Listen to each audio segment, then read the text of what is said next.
Salam sejahtera dan salam bebas COVID-19. Saya tujukan kepada Puan Aziatun, Guru Bahasa Melayu yang disayangi serta rakan-rakan yang saya hormati. Tajuk saya pada hari ini ialah kata perintah.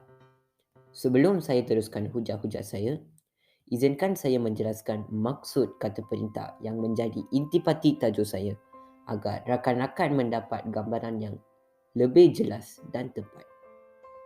Kata perintah biasanya digunakan untuk memberikan suatu perintah. Menurut Tata Bahasa Dewan Bahasa edisi baharu, kata perintah ialah perkataan yang bertujuan menimbulkan sesuatu tindak balas terhadap perintah, arahan, larangan, silaan atau permintaan. Terdapat 3 jenis kata perintah iaitu mintaan, jemputan dan larangan. Dalam mintangan, contoh kata perintah ialah harap, minta, tolong. Di jemputan pula, sila dan jemput.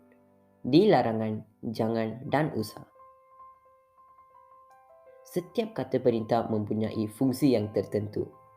Sebagai contoh, mintaan, harap digunakan untuk meminta supaya terjadi suatu perkara. Minta digunakan jika mahu akan sesuatu. Tolong digunakan untuk meminta bantuan. Jemputan. Sila digunakan untuk meminta dengan hormat supaya melakukan sesuatu. Jemput digunakan untuk mengajak atau mengundang. Larangan. Jangan digunakan untuk melarang melakukan sesuatu. Usah digunakan untuk jangan melakukan sesuatu. Glosari. Mengundang bermaksud mempersilakan, mengajak bermaksud mempelawa. Sekarang, saya akan terangkan contoh ayat menggunakan kata perintah. Yang pertama ialah ayat mintaan. Harap. Harap Puan akan cepat sembuh daripada virus COVID-19 yang semakin meruncing di nusa tercinta kita. Minta. Minta semua peserta bersedia untuk pertandingan melukis poster 2022. Tolong.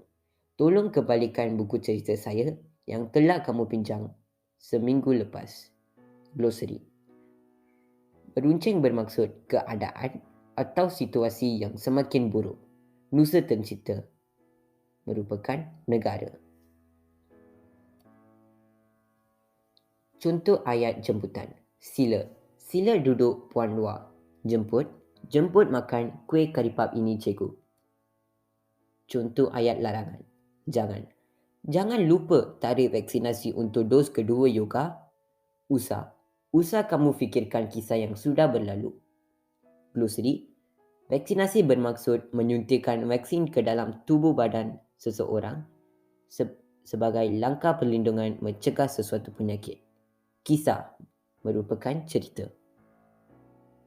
Dalam peperiksaan pentaksiran tingkatan 3 iaitu PT3, biasanya soalan kata perintah keluar di bahagian objektif iaitu bahagian A dalam kertas 1.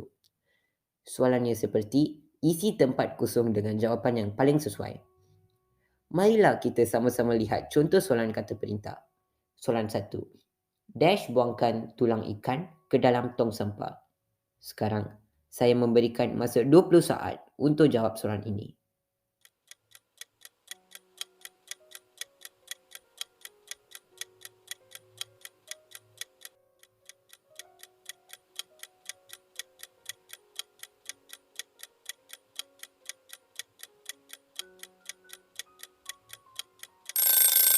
Senangkan soalan ini.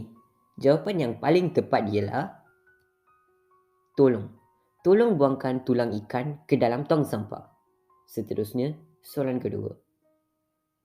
Dash perhatian murid-murid, bawalah alat melukis kamu pada hari esok, kata Cikgu Seroja. 20 saat bermula.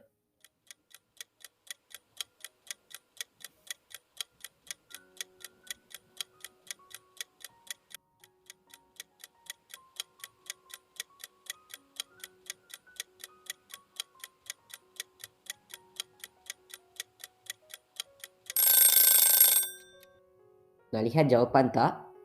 Okey, jawapan yang betul ialah minta. Minta perhatian murid-murid, bawalah alat melukis kamu pada hari esok, kata Cikgu Seroja. Soalan yang terakhir iaitu soalan 3. Dash kejadian sebegini tidak akan berulang lagi, kata bapa budak itu. 20 saat bermula.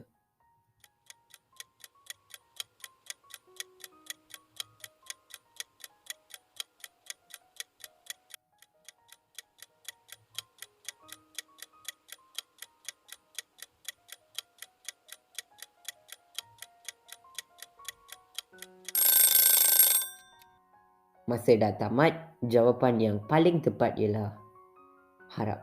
Harap kejadian sebegini tidak akan berulang lagi, kata bapa budak itu. Terima kasih untuk meluangkan masa melihat video ini. Saya berharap agar semua dapat memahami tentang kata perintah. Jika ada sebarang soalan, boleh PM Cikgu Aziatun. Sekolah berkualiti, insan terbilang. Sekian, terima kasih.